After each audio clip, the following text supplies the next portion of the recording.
Considero que Berlín es el testículo de Occidente. Cuando quiero que Occidente grite, aprieto a Berlín. Nikita Khrushchev. Durante la Guerra Fría, Berlín era una isla. Su lado occidental estaba completamente rodeado por enemigos, mientras que su lado oriental luchaba para evitar que la gente cruzase. Si conseguías llegar al lado occidental, eras libre. Muchos lo intentaron y murieron. El muro separó a familias y a amigos y partió el corazón de la gran ciudad en dos. La ciudad estaba llena de pasos fronterizos prohibidos como el puesto de control Charlie y la puerta de Brandenburgo. Y entonces, en la noche del 9 de noviembre de 1989, un simple error desencadena una auténtica explosión de júbilo. Mientras la gente lo celebra a ambos lados del muro, el poderoso ejército de Alemania Oriental y su servicio de seguridad, la Stasi, se peleaban por tomar posiciones y controlar el caos. Who knew? Chancellor Kohl didn't know. I didn't know. I'm not sure Gorbachev knew. Cuando los alemanes del este y del oeste corrieron a abrazarse por primera vez desde la construcción del muro, las armas no dejaban de apuntarles. Con la caída del muro, todos sabíamos que la Guerra Fría acabaría. Ahora, años después, revelamos la auténtica historia de por qué cayó el muro. Mr. Gorbachev, tear down this wall. I take pride in the words, Ich bin ein Berliner. La caída del muro de Berlín.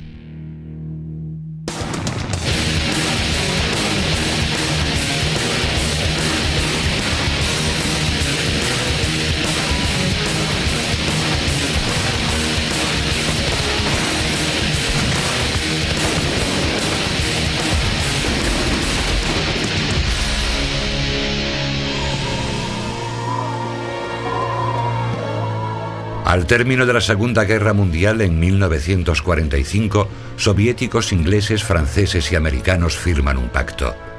Dividen entre ellos la ciudad de Berlín y Alemania es dividida en dos países para que así no pueda entrar de nuevo en guerra. Recientemente, en los archivos de Alemania Oriental, fueron encontradas estas imágenes que revelan la devastación absoluta de Berlín. Los cuatro poderes deben idear la forma de resucitar esta ciudad, que fue una de las más hermosas de Europa. Pero son incapaces de ponerse de acuerdo en cómo arreglar el problema. Pronto los sectores franceses, británicos y americanos se concentran en Berlín Occidental, una ciudad a medias que se convertirá en el oasis del capitalismo en medio del deprimente estado de Alemania del Este. Creo que los soviéticos fueron mucho más duros con los alemanes orientales que nosotros con los occidentales. Yo creo que fueron demasiado lejos con la desnazificación y ese tipo de cosas. Porque, bueno, querían dejar a Alemania en una especie de situación casi bucólica. Mientras que nosotros nos dimos cuenta de que si no dejábamos que renaciese, los contribuyentes americanos serían los que tendrían que pagar por Alemania Oriental. Capitalista o comunista, cualquiera que pueda hacer renacer a la ciudad de sus cenizas, demostrará el poder de sus ideas. Este polvoriento campo de batalla es el precio y la prueba definitiva de la victoria de la Guerra Fría. Las estrategias de ambos bandos son radicalmente distintas. Los soviéticos quieren indemnizaciones de guerra.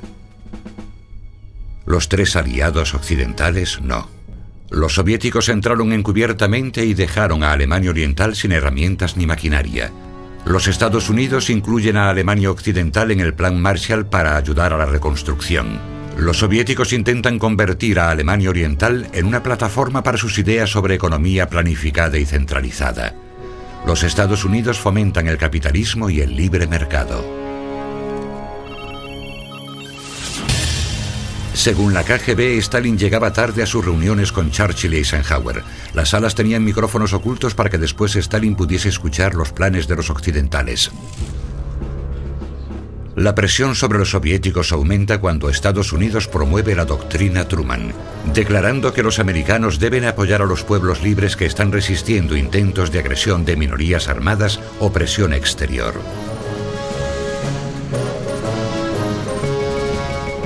Stalin empieza a presionar. Rodea Berlín Occidental con tropas. Cierra todos los accesos a la ciudad por tierra y agua y exige que las otras potencias retiren sus tropas. Nada entra o sale de Berlín Occidental. Los soviéticos están decididos a matar de hambre a Occidente bloqueando la ciudad. Los aliados responden con la mayor iniciativa humanitaria jamás realizada por el hombre, el puente aéreo de Berlín.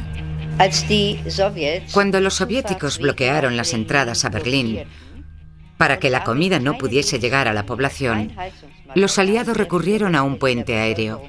Cada 3 minutos aterrizaba en la ciudad un avión cargado de comida. Más de 275.000 vuelos de los aliados abren un acceso a Berlín, trayendo suministros las 24 horas del día. La vida en Berlín Occidental sigue siendo dura, pero ahora es posible sobrevivir. Según la CIA, narcóticos ilegales están entrando en Berlín Occidental por el puente aéreo. El destino son los soldados norteamericanos. El bloqueo de Berlín se convierte en un fracaso de las relaciones públicas soviéticas y en 1949 se ven obligados a levantarlo. Los soviéticos y los alemanes orientales permiten el tránsito regular de productos a Berlín Occidental. Las fronteras entre los soviéticos y los sectores libres de la ciudad son meros puestos de control. En muchos lugares hay simplemente rayas blancas dibujadas en las calles. De hecho, muchos alemanes orientales trabajan en la parte occidental porque los trabajos y el salario son mejores. Stalin se empieza a tambalear. La jugada maestra de Berlín inspira la formación de la OTAN, una alianza de las naciones del Atlántico Norte constituida para luchar contra amenazas soviéticas como el bloqueo de Berlín. Soviéticos y americanos están enfrentados. Tras la muerte de Stalin en marzo de 1953, el líder soviético Nikita Khrushchev emite un ultimátum exigiendo la retirada, pero los aliados mantienen su posición. Junio de 1953. Salen a la luz unas imágenes comunistas que muestran a los habitantes de Berlín Oriental causando disturbios y manifestándose en contra del duro gobierno de Alemania Oriental. Eran las revueltas de Berlín Oriental de 1953. Muchas personas salieron a la calle y se pusieron a destrozar los tanques soviéticos, aunque sin mucho éxito. Pero esto al menos les sirvió para demostrar su descontento con el sistema de Alemania Oriental, porque aunque había habido un leve crecimiento económico, no había iniciativa. Ninguna persona podía realmente tomar una iniciativa independiente. Simplemente tenían que responder ante el Estado. Miles de alemanes orientales causan disturbios, primero en Berlín y luego en el campo.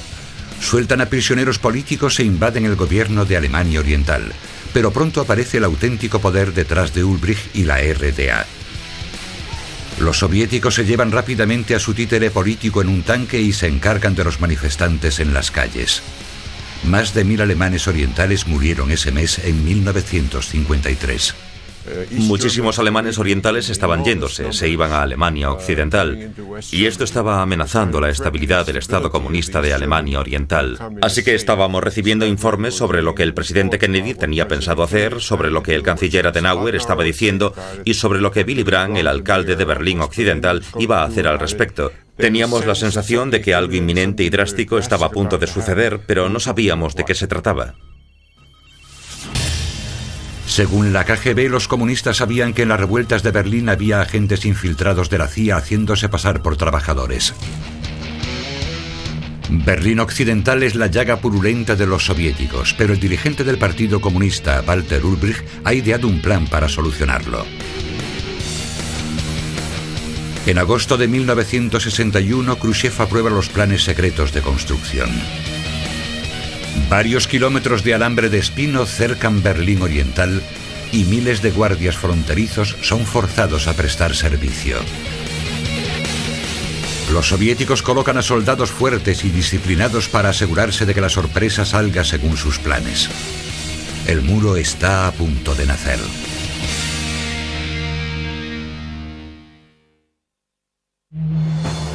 Verano de 1961. Por culpa de Alemania Oriental, todo el bloque del Este está perdiendo ciudadanos día tras día.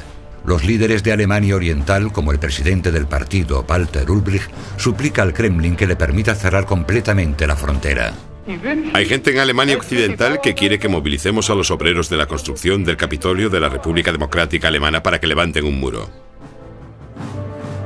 En agosto de 1961, en una maniobra que acelera la Guerra Fría más de lo que nunca hubiésemos imaginado, los rusos dan su aprobación en secreto y mandan tropas para apoyar el cierre de las fronteras. En Berlín había un ambiente de evidente tensión. Mi oficina estaba en Bonn, pero cuando era necesario iba a Berlín. Y todos los días te encontrabas con miles de personas que venían de Alemania Oriental y acababan en el campo de refugiados de Marienfelde, donde se ocupaban de ellos. Y al final les mandaban en avión a Alemania Occidental. El 12 de agosto, más de 4.000 personas huyeron de la RDA a Berlín Occidental. Parecían pájaros en desbandada. La gente salía como podía. Y entonces colocaron la trampa. A eso de las 4 de la madrugada sonó el teléfono y era mi cámara de Berlín diciéndome: Dan, será mejor que vengas aquí a la frontera y veas lo que está pasando. Yo le dije, de acuerdo, más vale que sea bueno. Así que llamé a recepción y pregunté, ¿dónde están los del servicio de habitaciones? Tengo que salir a trabajar y necesito un café ahora mismo. Y me dijeron, el servicio de habitaciones no está disponible porque nuestros empleados de Alemania Oriental no han llegado esta noche. El 12 de agosto la frontera era simplemente una línea blanca pintada en la calle. El 13 de agosto apareció el muro, un muro de hombres. Colocados a 2 metros unos de otros, estos soldados de Alemania Oriental fueron el principio de una de las estructuras más terribles de la humanidad.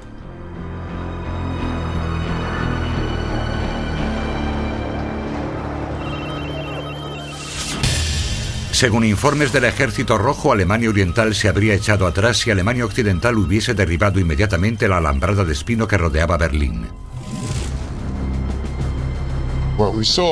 Vimos a hombres sacando grandes rollos de alambre de espino de los camiones y colocando la alambrada bajo la vigilancia de varios policías, cerrando así las salidas y los accesos entre el este y el oeste de Berlín.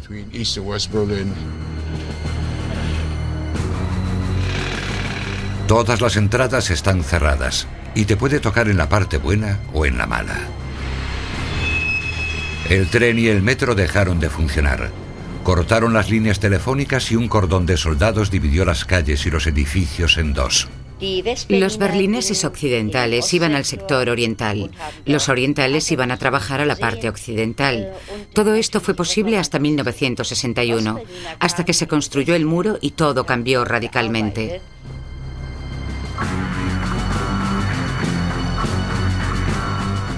Para mayor seguridad, rodearon la ciudad de tropas soviéticas apoyadas por 10.000 soldados de Alemania Oriental.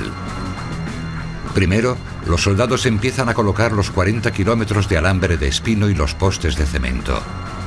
Los bopos, soldados de Alemania Oriental, fueron obligados a servir como muro humano y los guardias se dedicaron a pegar martillazos a las aceras para colocar los postes.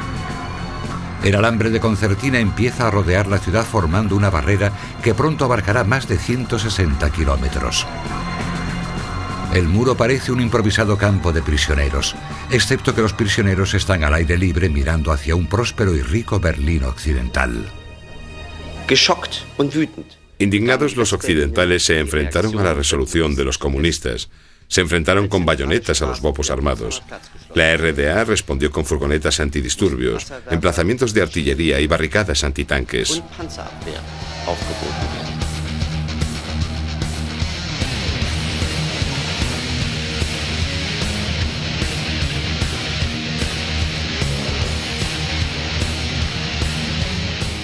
Incluso la puerta de Brandenburgo, un símbolo emblemático en el centro de todo, se convierte en nido improvisado de ametralladoras y en puesto de observación clandestino. Imágenes de la Stasi sugieren que prostitutas de Berlín Oriental acudían por la noche a puestos de control y desde allí atraían a clientes de Alemania Occidental. Al final de la noche del 13 de agosto de 1961, que acabó conociéndose como el Domingo de la Alambrada de Espino, el afilado contorno del muro ya está colocado y los alemanes orientales anuncian que la frontera está protegida. Ulbricht declara que este muro de protección antifascista supondrá un duro golpe para los capitalistas. Pero ahora las privaciones que sufrió Berlín Occidental durante el bloqueo y el puente aéreo serán experimentadas por Berlín Oriental y la Alemania del Este. El oeste prospera y el este comienza su lucha. Lo que Churchill dijo sobre la cortina de hierro no era totalmente cierto cuando lo dijo en 1946, pero en 1961, con la construcción del muro, no se trataba simplemente de una cortina de hierro, era una cortina de cemento que realmente dividía el este del oeste.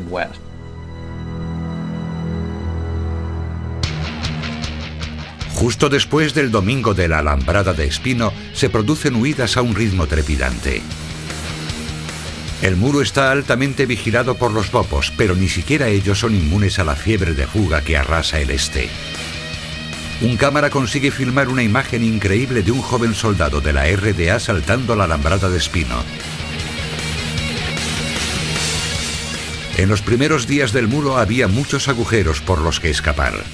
Había agujeros en la alambrada y las patrullas permitían que las personas huyesen hacia la libertad.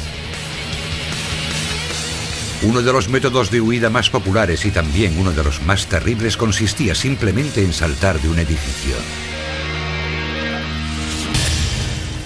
Según informes de la CIA, no todos los que escapan son ciudadanos. Muchos son espías que cruzan la frontera con la ayuda de los bopos.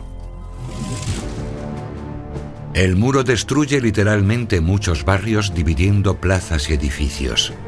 La RDA resuelve el problema trasladando a cientos de personas de los edificios de las fronteras a otros, lo que deja los edificios libres para que los fugitivos que se metan dentro luego salgan por la parte occidental. Como la gente estaba escapando por la parte occidental del edificio, la RDA selló la planta baja. Enseguida la gente empezó a saltar desde el segundo piso, y cuando sellaron esas ventanas lo hicieron desde el tercero y el cuarto piso. La gente lanzaba colchones desde las ventanas para tirarse encima de ellos, o bajaban con cuerdas y sábanas.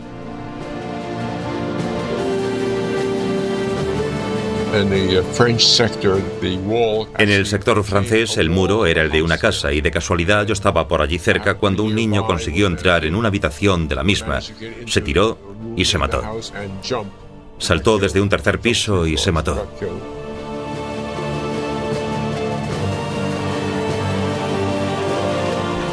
A menudo los habitantes de Alemania Occidental ayudan a los fugitivos. Los bomberos usan redes de rescate y salvan a algunos de herirse o morirse en los adoquines de la acera. Antes de la construcción del muro, en torno a 160 personas murieron intentando escapar a Occidente. Con el muro ese número subió como la espuma. El primero en morir es Rudolf Urban, que intenta cruzar al otro lado desde uno de los edificios fronterizos. Urban se cae y muere en Bernauer Straße. Algunas veces por la noche oíamos disparos y entonces ibas hasta allí y veías lo que había pasado. Alguien había intentado escapar y le habían matado a tiros. Realmente era una situación trágica.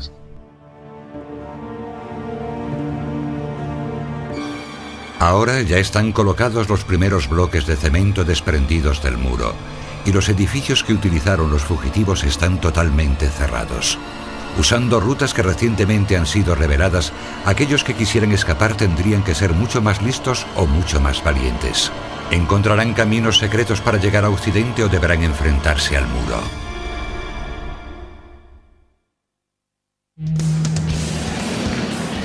Tras los disturbios de 1953, los comunistas trabajaron duro para establecer un perfecto estado policial, y entonces, en agosto del 61, ponen un muro a su alrededor.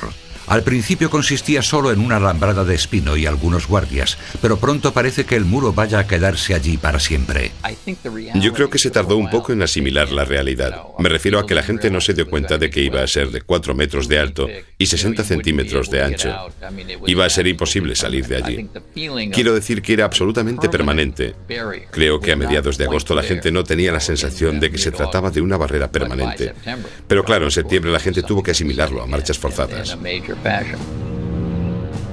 Hubo un periodo en octubre en el que nuestros tanques estaban protegiendo a nuestros oficiales en la ciudad y sus tanques estaban protegiendo a sus oficiales. Octubre de 1961.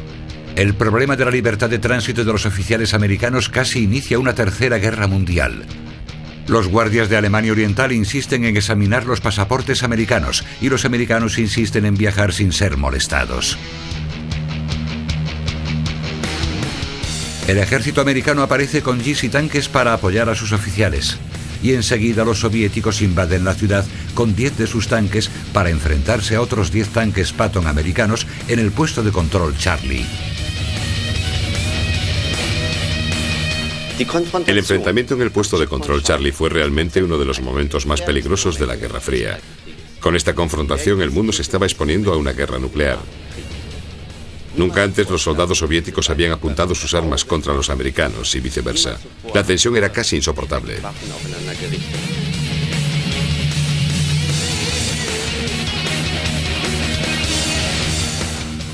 Yo estaba en el puesto de control Charlie y miraba a los tanques soviéticos y americanos que estaban a apenas 100 metros unos de otros, casi tocándose. Al ver eso pensé, esta es la imagen que marcará el inicio de la Tercera Guerra Mundial. Pero a decir verdad, ninguna de las partes tiene intención de llevar el conflicto más allá. En unas negociaciones secretas, los diplomáticos acuerdan una solución para ambas partes. El enfrentamiento acaba cuando los americanos acceden a no viajar al este y los soviéticos prometen retirar sus tanques de la ciudad. La OTAN, consternada ante la postura de Estados Unidos, que expone a los aliados a la posibilidad de rendirse ante el arsenal soviético superior. El 17 de agosto de 1962, tras correr detrás de un amigo por una zona donde los guardias apenas podían verles, el joven obrero de Alemania Oriental, Peter Fechter, fue descubierto en la base del muro. Empezó a escalar y los guardias abrieron fuego.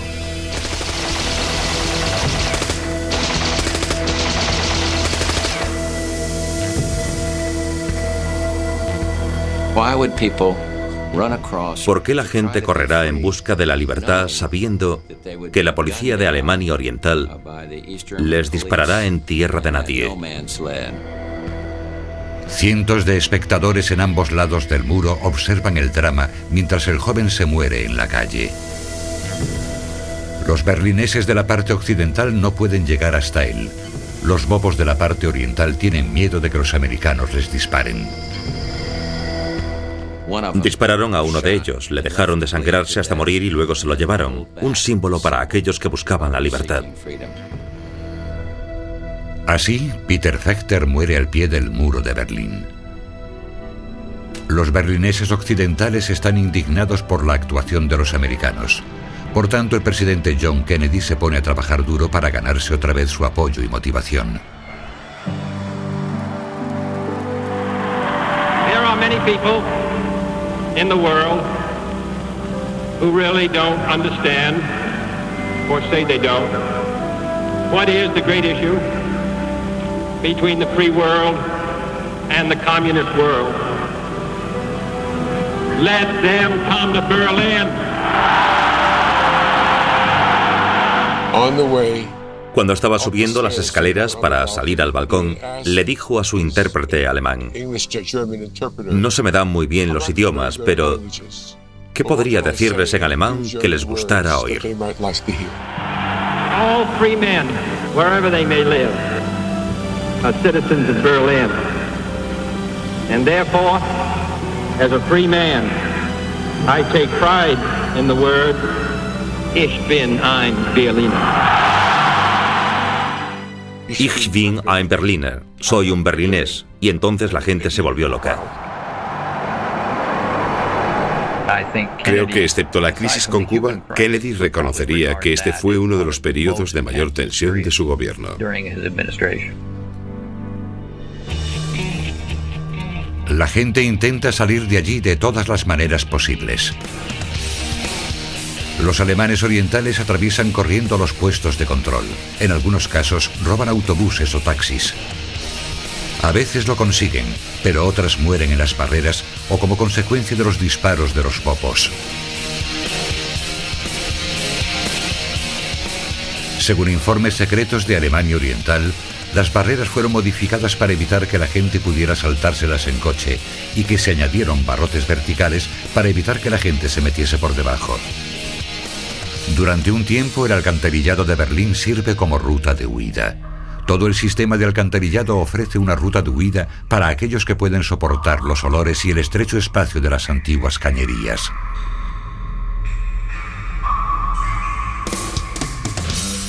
Es una ruta peligrosa que pronto se convierte en imposible. Los alemanes orientales cerraron sistemáticamente todos los accesos a pasadizos subterráneos. El agua es una buena ruta de huida, pero también una de las más difíciles. Los barcos patrulla vigilan el río Spree. Sin embargo, una joven de 18 años, Brigitte Temple, consigue escapar por el río. Te empuja, el agua te empuja hacia arriba, así que tenía que intentar mantenerme abajo. Y de repente sentí que había cosas volando a mi alrededor. Por tanto, me habían detectado en el agua. No me di cuenta de que me estaban disparando. No me dieron en la columna, pero recibí 3 tiros en las piernas. Brigitte fue una de las afortunadas. La policía británica estaba al otro lado cuando salí del agua, en bragas, sujetador y una blusa. Uno dijo, ¿qué clase de sirena tenemos aquí? Y yo simplemente me desmayé. Cada vez que encontraban una nueva ruta de huida, el este desarrolla una medida de contraataque. En total, el muro fue 4 veces revisado y reconstruido durante la Guerra Fría. La CIA construye un túnel secreto debajo del muro con sistemas de escucha. Un topo de la KGB revela su existencia a la Stasi, que discretamente lo destruye. Muchos piensan que el muro de Berlín era simplemente un muro de cemento, pero de hecho en algunos lugares era un amplio sistema de 180 metros de ancho que se convirtió en la perfecta máquina de matar. En 1961 estaba formado principalmente por alambre de espino y bloques de hormigón. Más tarde el muro tenía otras barreras, como los pinchos de acero conocidos como hierba de Stalin, que servían para capturar a los fugitivos y atravesar su cuerpo. En los 70 colocaron búnkers llenos de guardias con órdenes directas de matar a los fugitivos. Después vino una barrera con cientos de perros de ataque atados a ella y luego unas minas enterradas en una franja de arena blanca para que se pudieran ver bien las huellas de los fugitivos. Focos extremadamente brillantes iluminaban día y noche las trampas para vehículos y las zanjas antitanques.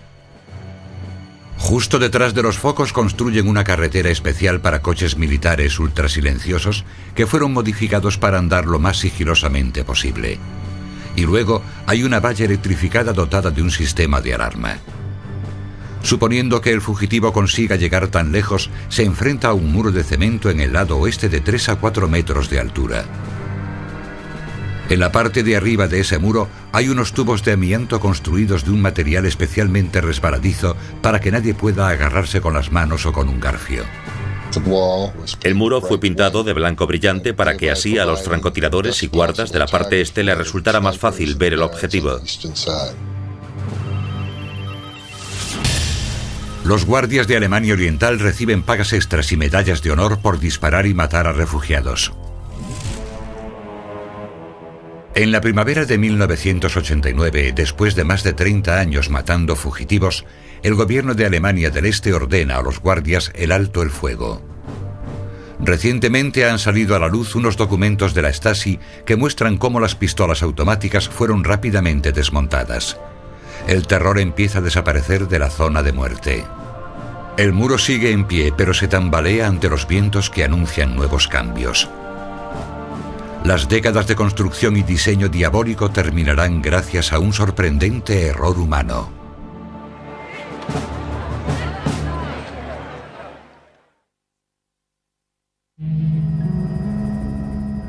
Es 1989 y la frontera de Alemania Oriental se ha llevado casi 1000 vidas.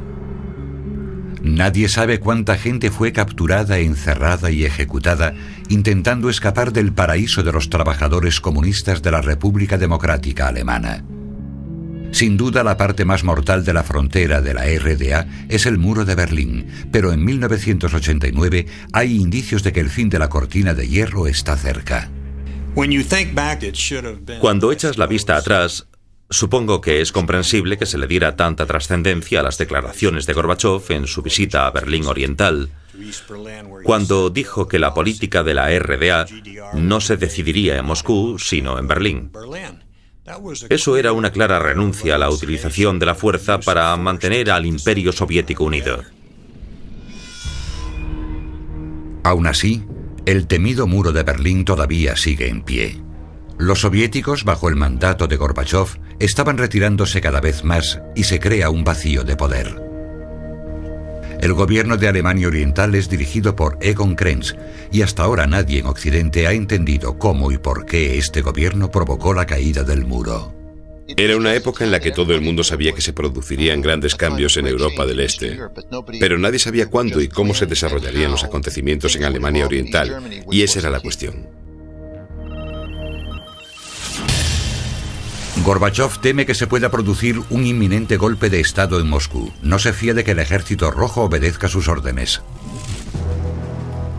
El 9 de noviembre de 1989 tiene lugar una reunión de vital importancia. El Comité Central del Partido Comunista está intentando encontrar la forma de evitar que la gente siga huyendo hacia Occidente. La solución es acabar con las restricciones de tránsito, pero no completamente. A los ciudadanos de Alemania Oriental se les permitirá emigrar sin tener que dar ninguna explicación, pero necesitarán obtener un pasaporte y luego un visado. Esta política se pondrá en marcha inmediatamente. De un día para otro informarían al personal de la frontera del cambio. El líder del Partido Comunista, Günter Schabowski, da una conferencia de prensa esa misma tarde. Así que llegó Günter Schabowski, y creo recordar que era el líder del partido de Berlín Oriental. Y estuvo casi una hora venga a hablar y venga a hablar. Y entonces, finalmente, alguien le hizo la pregunta que todos estábamos pensando. Bueno, pero ¿qué me dice del muro? Aunque nadie en la sala lo sabía, ni siquiera el propio Schabowski, la Guerra Fría estaba a punto de llegar a su fin. El mayor secreto de todos es que el muro caería por un simple error. Un mero lapsus lingue produciría la caída del símbolo mortal de la guerra más larga del siglo XX. Al leer unas breves notas en sucio, Schabowski casualmente mencionó que ya no existían restricciones para viajar. Parece ser que no se dio cuenta de que supuestamente no tenía que anunciar esto hasta que el personal de la frontera pudiera organizarlo todo. Schabowski dio mal el comunicado, desastrosamente mal. Y mientras estaba apuntándolo, se me puso toda la piel de gallina. Y me di cuenta de que esta iba a ser la historia más increíble de mi vida. Según tengo entendido, hoy se ha tomado una decisión. Hemos decidido establecer una regulación que permita a todo ciudadano de la RDA salir del país por sus pasos fronterizos.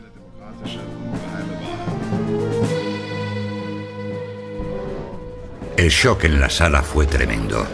Schabowski acababa de hacer un agujero gigante en el muro. Las repercusiones de esta noticia afectarían al mundo entero. La agencia norteamericana Associated Press fue la primera en divulgar la noticia. Cuando los alemanes orientales oyen esto en las noticias, se dirigen en masa hacia los puestos fronterizos. Los guardias y el personal de la frontera trabajando esa tarde de noviembre están sorprendidos por la cantidad de gente que se ha reunido allí, pero no tienen ni idea de lo que hacer. Schabowski no podía haber elegido un peor momento. En el oeste, enseguida se corre la voz. Yo no quería que Estados Unidos se aprovechase de la situación. En ese momento tan crítico no quería regocijarme o meter el dedo en la llaga del señor Gorbachov, porque esto era lo peor que podía hacer. Por primera vez ante una cámara de televisión, el secretario general de Alemania del Este, Egon Krenz, habla sobre el comunicado. Tuve que decidir si cerrábamos la frontera completamente de manera que nadie pudiese pasar, lo que implicaría el uso de tanques, o dejábamos que todo siguiera su curso y la abríamos. Como no había ninguna orden escrita, ni tampoco las patrullas fronterizas estaban preparadas, la situación parecía bastante caótica.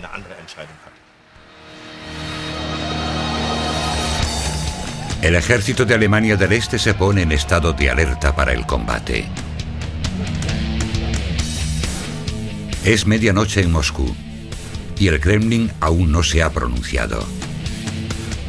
Los agentes de la KGB en Berlín Oriental parecen incapaces de obtener una respuesta de sus mandos. El ejército de Alemania Oriental se prepara para subsanar el error de Schabowski y hacer lo necesario. Pero durante varias horas esa noche, nadie parece estar ocupándose de los pasos fronterizos del muro.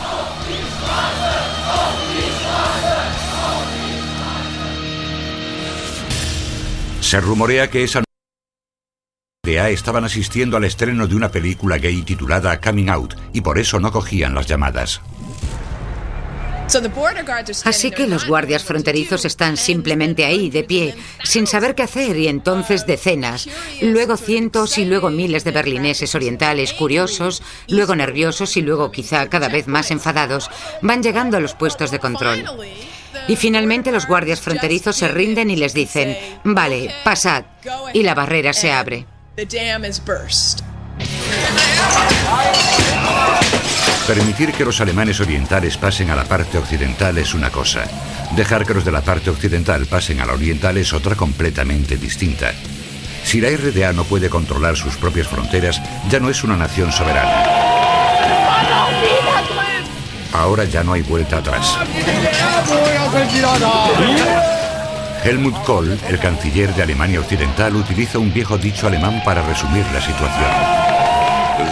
La pera está pelada es una frase que se dice en Pfalz, mi ciudad natal, y que yo suelo utilizar. Significa que está hecho. El muro está cayéndose. ¿Hasta dónde llegarán la RDA y los soviéticos para controlar la situación? ¿Qué pasará con los oficiales de la Alemania Oriental cuyos errores han provocado esta crisis? Lo cierto es que la conferencia de prensa de la tarde del 9 provocó la situación de seguridad más peligrosa de Alemania Oriental. Estábamos cerca de una guerra civil y nadie se había dado cuenta.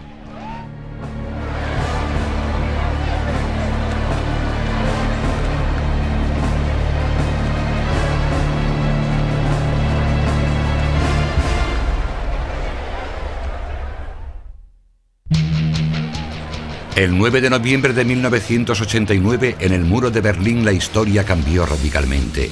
Debido a una serie de errores, empezando por el desafortunado comunicado sobre el cese de restricciones de tránsito, ahora se está haciendo peligrar la posición de los guardias fronterizos. El líder del Partido Comunista de la RDA, Egon Krenz, se está dando cuenta ahora del peligro que corre. Años después, los historiadores desvelan la verdad. La conferencia de prensa del 9 de noviembre de 1989 fue un error. Fue un error humano que cometió uno de los líderes de Alemania Oriental. Se suponía que no tenía que haber pasado así. A la 1 de la mañana se produce un grave enfrentamiento cerca de la puerta de Brandenburgo. Los occidentales se dirigen al este y desafían a los guardias. Los comunistas tienen que actuar rápido, el país se está desmoronando bajo sus pies. Algunas entrevistas realizadas en la posguerra desvelaron que aquel día las tropas de la RDA recibieron órdenes de permanecer en estado de alerta para el combate en Berlín. Yo fui hasta la puerta de Brandenburgo y ya había gente en el muro. Los popos intentaron echarles con mangueras, pero ellos no se movían. Cientos de berlineses orientales pasaron la frontera y cientos de berlineses occidentales fueron en dirección opuesta. Gente que no se conocía de nada se abrazaba y gritaba: ¡es increíble! Una sola muerte hubiera sido una señal, y yo lo sabía. Tenía que tomar una decisión. ¿Habrá derramamiento de sangre o se resolverá pacíficamente? Desesperados por demostrar que Alemania Oriental seguía estando bajo control, el ejército de la RDA manda escuadrones de soldados para controlar el caos en la puerta de Brandenburgo. A las 3 de la madrugada consiguen hacer retroceder a la multitud y finalmente despejan la plaza. Pero ya es demasiado tarde. El muro se enfrenta a su inminente destrucción. Esa fue una de las primeras cosas que pasaron. La gente enseguida se puso a dar martillazos en el muro. Yo me acuerdo que al día siguiente la gente estaba dando martillazos desde ambos lados. Y era fantástico porque estaban rompiendo el muro por los dos lados. Y al final se encontraban y tocaban a los del otro lado. Fue increíble ver cómo la gente simplemente se lanzó sobre el muro desde ambos lados, destrozándolo. Nadie sabía cómo responderían ante este nuevo asalto el ejército de la RDA y la policía secreta. La KGB y el ejército soviético les apoyaban. Era fácil imaginar que responderían muy duramente a esta provocación. Nunca sabremos lo que hubiera hecho Moscú. No sabremos si Gorbachov hubiera apoyado la represión o la apertura del muro. Si hubiese habido otras fuerzas en Moscú, particularmente militares, probablemente hubiesen optado por una ofensiva. ¿Quién lo sabía? ¿Quién lo sabía? El canciller Kohl no lo sabía, yo no lo sabía, no estoy seguro de que Gorbachov lo supiera. Estoy completamente seguro de que ni Mitterrand ni Margaret Thatcher lo sabían. No sabíamos cómo todo este enorme acontecimiento afectaría al orgullo del ejército soviético, teniendo en cuenta el sentimiento nacionalista que tenía el imperio soviético. Y ahí estaba, desmoronándose justo delante de sus narices. ¿Cómo reaccionarían? Nadie lo tenía claro. El exjefe de la Stasi, el secretario general Krenz, teme el arresto de sus excompañeros del Servicio de Seguridad por órdenes del Kremlin. El gobierno central de la RDA emite una resolución final sobre los acontecimientos de esa noche. A partir de las 8 de la mañana, las normas de tránsito entrarán en vigor. No se realizará ningún otro viaje gratis a Occidente ni ningún viaje más al este. El gobierno oriental está decidido a no ser ignorado por sus ciudadanos. Mientras tanto, la realidad y la retórica comunista se mueven en direcciones opuestas. Las cosas pasaban tan despacio que sencillamente la gente tomó el control de la situación y derrocaron al gobierno.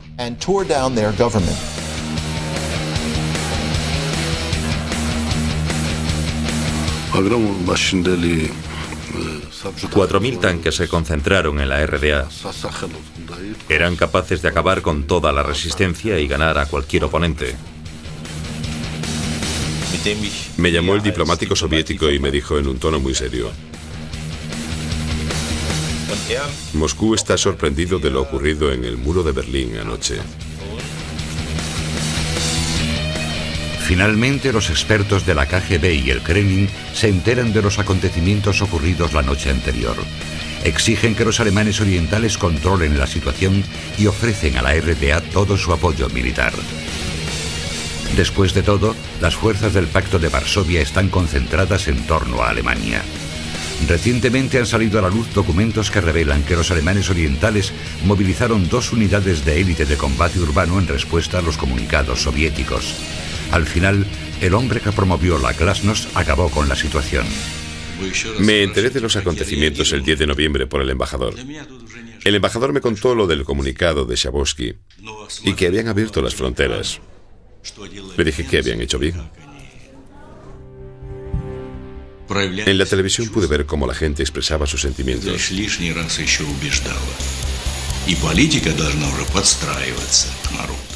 Esto demostró que la cuestión de la unificación de Alemania había alcanzado un nivel superior, el nivel de la gente. Finalmente, los alemanes orientales se rinden y se retiran. Como todos los demás, los soldados y los guardias fronterizos se unieron al ambiente de libertad y celebración. Hablé con Kashamashov. Me dijo: camarada Krenz, el liderazgo soviético le felicita por su valiente decisión de abrir el muro anoche. Milagrosamente, líderes del Partido Comunista como Egon Krenz estaban siendo felicitados por los soviéticos. La guerra había terminado. La guerra más larga del siglo XX. Con la caída del muro de Berlín se había puesto fin a la Guerra Fría. Berlín, destrozada por décadas de sufrimiento en las líneas de combate, se convierte en el escenario de múltiples celebraciones.